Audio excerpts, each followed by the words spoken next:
हिंद दोस्तों, आप सभी का स्वागत है एबीसी कोचिंग यूट्यूब चैनल में। आप लोग कैसे हैं? आशा है कि स्वस्थ और मस्त होंगे। इस वीडियो में क्लास 9 सब्जेक्ट सोशल साइंस यानी कि सामाजिक विज्ञान के जैक बोर्ड की तरफ से जारी किए गए मॉडल सेट का जो है कंप्लीट आंसर देखने वाले हैं, जो कि आपकी बोर्ड परीक्षा के लिए काफ़ी इंपॉर्टेंट है। तो दोस्तों, मॉडल पेपर को परीक्षा से पहले जो है अच्छे से तैयार कर लीजिएगा। इसके सभी क्वेश्चन आंसर को अच्छे से रिविजन कर लीजिएगा, हो सके तो इसको अच्छे से रट लीजिएगा, क्योंकि इसमें से कई सारे क्वेश्चन आपकी बोर्ड की परीक्षा में पूछे जा सकते हैं। और दोस्तों, वीडियो में आगे बढ़ने से पहले आप सभी से रिक्वेस्ट है कि चैनल पर पहली बार आए हैं तो चैनल को सब्सक्राइब करने के साथ बेल आइकन को प्रेस कर लें, ताकि लेटेस्ट वीडियो की नोटिफिकेशन आप सबों को मिलती रहे। तो चलिए दोस्तों, क्वेश्चन की ओर चलते हैं। उससे पहले इसके कुछ सामान्य निर्देश को भी देख लेते हैं। तो देखिए दोस्तों, आपको बता दूं कि जैसे आप सभी को पता है कि आपके बोर्ड की परीक्षा में जो है प्रत्येक सब्जेक्ट में जो है 40 प्रश्न पूछे जाएंगे। इसमें सभी प्रश्नों को आप लोगों को उत्तर देना अनिवार्य है। प्रत्येक प्रश्न में जो है 4-4 विकल्प लोगों को देखने को मिलेगा। जो सही विकल्प होगा उसको मार्कशीट पर गोले को काला करना है, और प्रत्येक प्रश्न जो है 1 अंक का होगा, यानी कि आप लोगों का पूर्णांक जो होगा वो 40 रहने वाला है। और आपको जो है एग्जाम में 1.5 घंटे का एक सब्जेक्ट में जो है समय दिया जाएगा। ठीक है, तो चलिए दोस्तों आगे बढ़ते हैं। पहला प्रश्न देख सकते हैं, यहाँ पे दिया गया है कि फ्रांस की क्रांति का अग्रदूत किसे कहा जाता है। यानी दोस्तों, फ्रांस की क्रांति का जो नेतृत्व किया था वो किसने किया था? तो उस लोगों को आंसर हो जाएगा रूसो, क्योंकि ये तो आप लोगों को बहुत पहले मैंने आप लोगों को बताया हुआ है। और ये देखिए रिपीटेड क्वेश्चन है, ये आप लोग अगर पुराना स्टूडेंट है तो आपको पता होगा। मैंने जो भी आप लोगों को पहले जो सेट मैंने आप लोगों से खुद से जो है प्रोवाइड किया हुआ है इंपॉर्टेंट क्वेश्चन, उसमें सारा चीज ये मिल रहा है। ठीक है, आप इसको अच्छे से तैयार कर लीजिए, आपको पता चल जाएगा। आप वीडियो में आप बने हैं ना, तो आपको पता चल जाएगा आपका जो क्वेश्चन का लेवल है वो किस तरीके से है, और आपका जो तैयारी है वो कितना है। हमको लग रहा है कि आपका 90% जो है तैयारी पहले से ऑलरेडी हो चुका है। तो चलिए दोस्तों आगे बढ़ते हैं दूसरा नंबर क्वेश्चन की ओर। तो देखिए, दूसरा नंबर क्वेश्चन दिया गया है कि निम्न में से किन वस्तुओं पर अप्रत्यक्ष कर लगाया जाता है, यानी कि इनडायरेक्ट जो है कर लगाया जाता है। तो इसका आंसर क्या हो जाएगा? ऑप्शन नंबर सी हो जाएगा, नमक और तंबाकू। ठीक है, याद रखेंगे, नमक और तंबाकू। अगला प्रश्न है कि लेनिन ने अपने अप्रैल थीसिस द्वारा जो मांगे रखी थी, उनमें निम्न में से कौन सी मांग शामिल नहीं थी। तो इसका आंसर क्या हो जाएगा? ऑप्शन नंबर डी हो जाएगा, उद्योगों को मजदूरों के हवाले किया जाए। तो यह जो है उन्होंने जो है यह शामिल नहीं किया था। ठीक है, चलिए अगला प्रश्न देखिए। चौथा नंबर दिया गया है कि रूस के स्थानीय स्वशासी संगठन कहलाते हैं। तो स्थानीय स्वशासी संगठन जो है कहलाते हैं वो क्या है? तो वह जो होता है उसको हम सोवियत कहते हैं। क्या कहते हैं? सोवियत। ठीक है, इसको अच्छे से आप लोग याद करें। ऑप्शन नंबर बी जो है इसका राइट आंसर होगा। अगला प्रश्न 5वां नंबर है कि धुरी शक्तियां किन देशों को कहा जाता है। तो देखिए दोस्तों, मैंने आपको बताया था धुरी जो शक्तियां होता है वो जर्मनी, इटली और जापान होता है। तो देखिए ऑप्शन नंबर सी में इसका आंसर दिया हुआ है, जर्मनी, इटली और जापान। ठीक है, तो ऑप्शन सी इसका जो है राइट आंसर होगा 5 का। अगला प्रश्न 6ठा नंबर दिया है कि किस संधि द्वारा जर्मनी पर कठोर एवं अपमानजनक शर्तें थोप दी गई थी। तो दोस्तों, इसका जो आंसर होगा ना, ये जो क्वेश्चन है मैंने आपको पहले बताया हुआ है, तो इसका जो आंसर होगा ये हो जाएगा वर्साय की संधि। ठीक है, ये हो जाएगा वर्साय की संधि। ऑप्शन सी इसका राइट आंसर होगा। अगला सवाल 7वां नंबर है कि 1864 में किसने भारतीय वन सेवा की जो है स्थापित की है। यानी कि 1864 ईस्वी में किसने जो है भारतीय वन सेवा की जो है स्थापना की है। तो दोस्तों, इसका आंसर हो जाएगा ब्रेडिस। ऑप्शन नंबर ए इसका राइट आंसर होगा।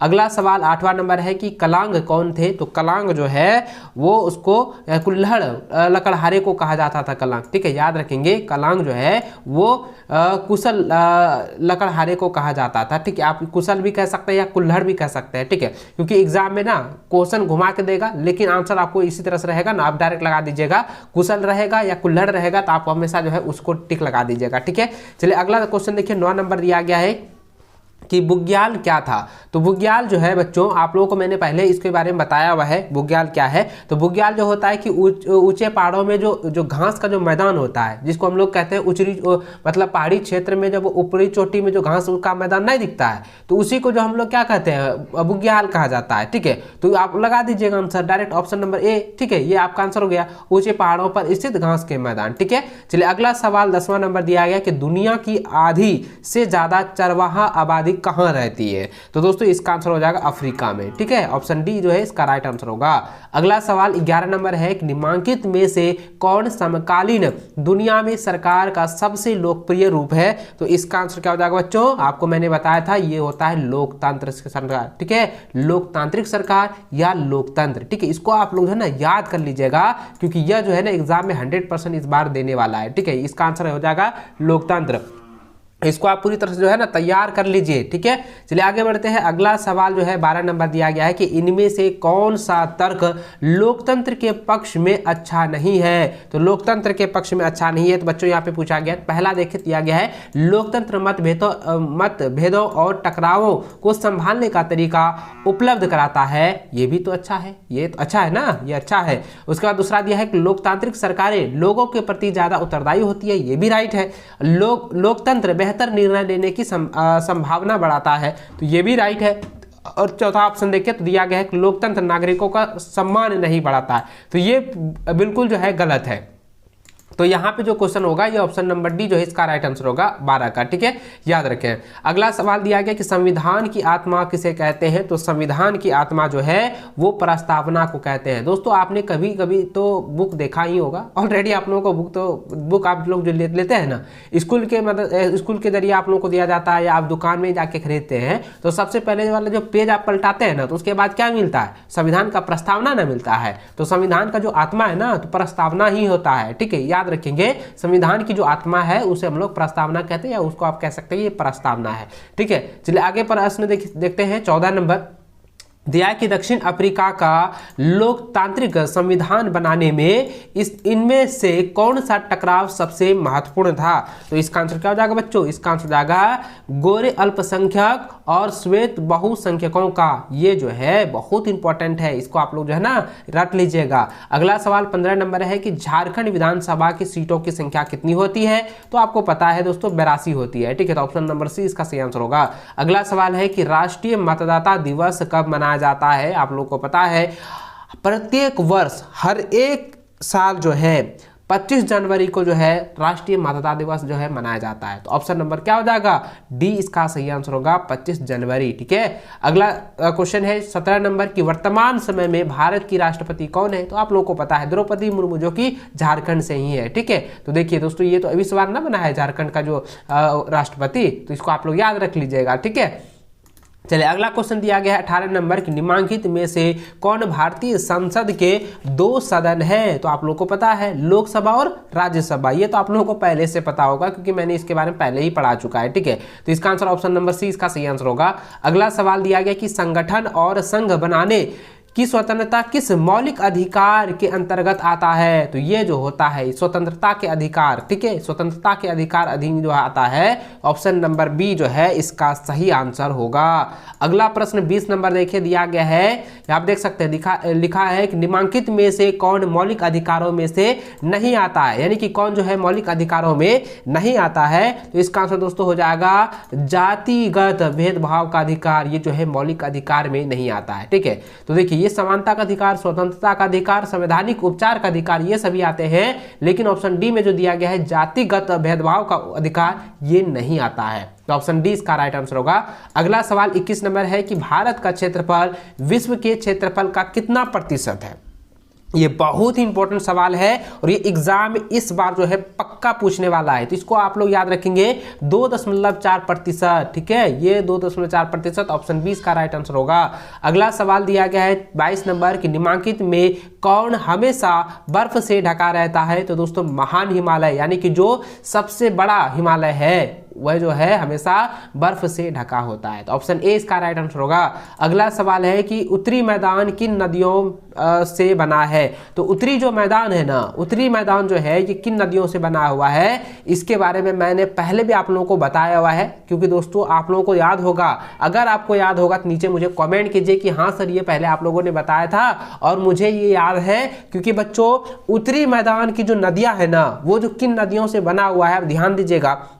मैंने एक पिक्चर के अनुरूप जो है मैंने आप लोग को बताया था और समझाया था, क्योंकि दोस्तों गंगा, सिंधु और ब्रह्मपुत्र ये पूरी तरह से घिरा हुआ है और बीच में उत्तरी मैदान है। ठीक है, तो ये क्या हो जाएगा, तो इसका आंसर क्या हो जाएगा बच्चों, ये ऑप्शन नंबर डी हो जाएगा। ठीक है, याद रखेंगे गंगा, सिंधु और ब्रह्मपुत्र नदियों से मिलकर जो है बीच में जो ये बना हुआ है ये उत्तरी मैदान है। ठीक है, तो ये ऑप्शन नंबर डी इसका राइट आंसर होगा।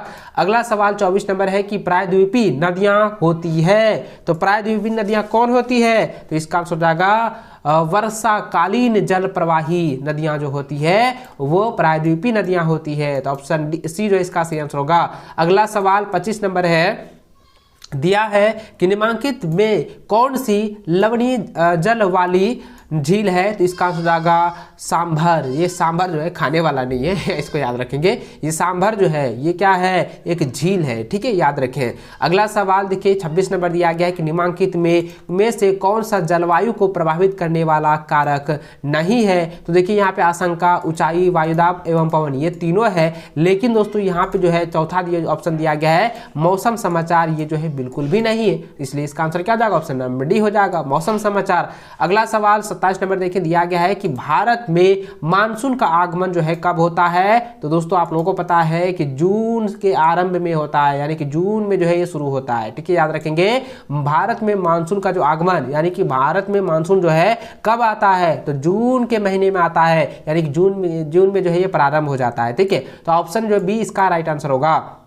अगला सवाल 28 नंबर है कि नागफनी किस वनस्पति क्षेत्र में पाई जाती है, तो दोस्तों इसका आंसर मैंने पहले भी आप लोगों को बताया था कि कटीले वन और झाड़ियों के क्षेत्र में ये पाए जाते हैं, ऑप्शन सी इसका राइट आंसर होगा। अगला सवाल 29 नंबर देखें तो दिया गया है कि भारत में लिंगानुपात के संदर्भ में कौन सा कथन सही है, तो दोस्तों इसका आंसर होगा ऑप्शन नंबर सी, महिलाओं की संख्या पुरुषों से कम है। ठीक है, ऑप्शन सी इसका राइट आंसर होगा। अगला सवाल 30 नंबर है कि जनसंख्या में होने वाले परिवर्तन की क्रियाएं कौन सी है, तो जनसंख्या में होने वाली परिवर्तन की क्रियाएं क्या होती है, दोस्तों यहाँ पे होता है जन्म दर, मृत्यु दर, प्रवास, ये सभी होते हैं, इसलिए इसका आंसर हो जाएगा उपयुक्त सभी। ठीक है, ये हो जाएगा ऑप्शन डी, ये जो है तीनों जो है होता है, तो इसलिए ऑप्शन डी इसका राइट आंसर होगा।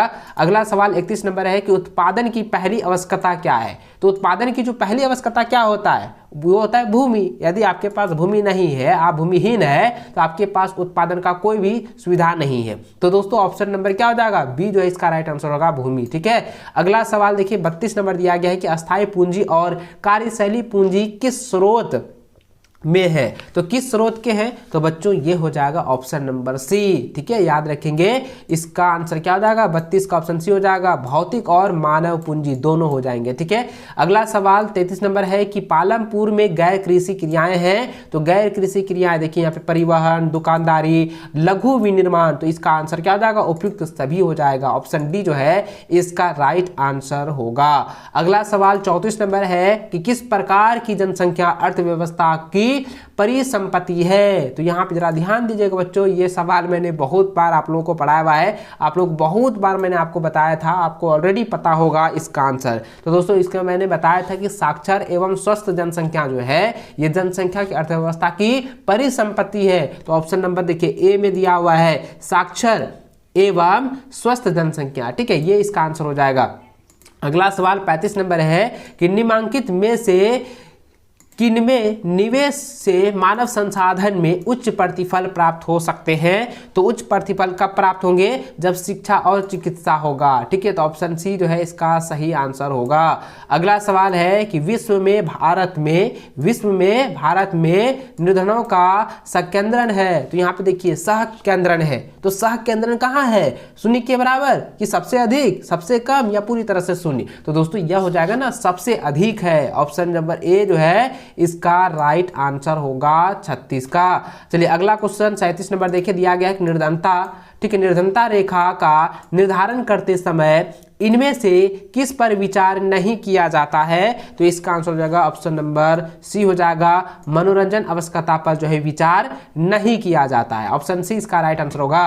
अगला सवाल है कि बफर स्टॉक क्या है, तो बफर स्टॉक के बारे में मैंने आपको पहले बताया था, ये जो है सरकार द्वारा अग्रिम प्राप्त अनाज का जो है भंडारण जो किया जाता है उसी का नाम बफर रखा जाता है। ठीक है, तो याद रखेंगे दोस्तों इसका आंसर क्या जाएगा, बफर स्टॉक जो क्या होता है, तो इसका आंसर जाएगा ऑप्शन नंबर ए हो जाएगा, सरकार द्वारा अधिप्राप्त अनाज का भंडार, यानी कि जहां पे अधिक से अधिक जो है अनाज का भंडारण किया जाए जो कि सरकारी होता है, ठीक है, तो उसी को हम लोग बफर स्टॉक कहा जाता है, ठीक है। तो ऑप्शन नंबर ए इसका राइट आंसर होगा। अगला सवाल 39 नंबर दिया गया है, यहाँ पे दिया है कि खाद्य सुरक्षा का क्या अर्थ है। तो खाद्य सुरक्षा का अर्थ होता है कि सभी लोगों के लिए सदैव भोजन की उपलब्धता, ये जो है खाद्य सुरक्षा का अर्थ को दर्शाता है। तो ऑप्शन बी इसका राइट आंसर होगा। अगला सवाल 40 नंबर है कि सार्वजनिक वितरण प्रणाली किससे संबंधित है। तो दोस्तों इसका आंसर क्या हो जाएगा, ऑप्शन नंबर सी हो जाएगा, खाद्य सुरक्षा से संबंधित है। ऑप्शन सी इसका राइट आंसर होगा। इस वीडियो में दोस्तों सोशल साइंस के 40 क्वेश्चन को देखे हैं। इन सभी क्वेश्चन को आप लोग जो है अच्छे से जो है रख लीजिएगा, क्योंकि एग्जाम में इसी में से कई सारे क्वेश्चन जो आपकी बोर्ड की परीक्षा में देखने को मिलेगा। और दोस्तों अगर आपकी तैयारी पूरी पर नहीं होगी, 0% रहेगा, तो आप तो वहां तो फेंका जाओगे। इसलिए दोस्तों आज से अभी से जो है तैयारी में लग जाइए, और जितना भी मॉडल पेपर, जितना भी इंपॉर्टेंट क्वेश्चन मैंने दिया है, आप उस वीडियो को देखिए। नहीं मिल रहा है तो प्लेलिस्ट पर जाकर चेक कीजिए और पूरा वीडियो देख लीजिए और उसको आप लोग अच्छे से तैयार कर लीजिए, ताकि इस बार भी आप जो है अपनी बोर्ड की परीक्षा में जो है सबसे अच्छा अंक आओ, सबसे अधिक अंक ला सकें, ठीक है। चलो दोस्तों इस वीडियो में बस इतना ही। वीडियो अच्छी लगे तो वीडियो को लाइक अपने सभी दोस्तों के साथ शेयर करें और प्यारा सा कमेंट नीचे जरूर कीजिएगा। और मिलते हैं नेक्स्ट वीडियो में, तब तक जय हिंद, वंदे मातरम।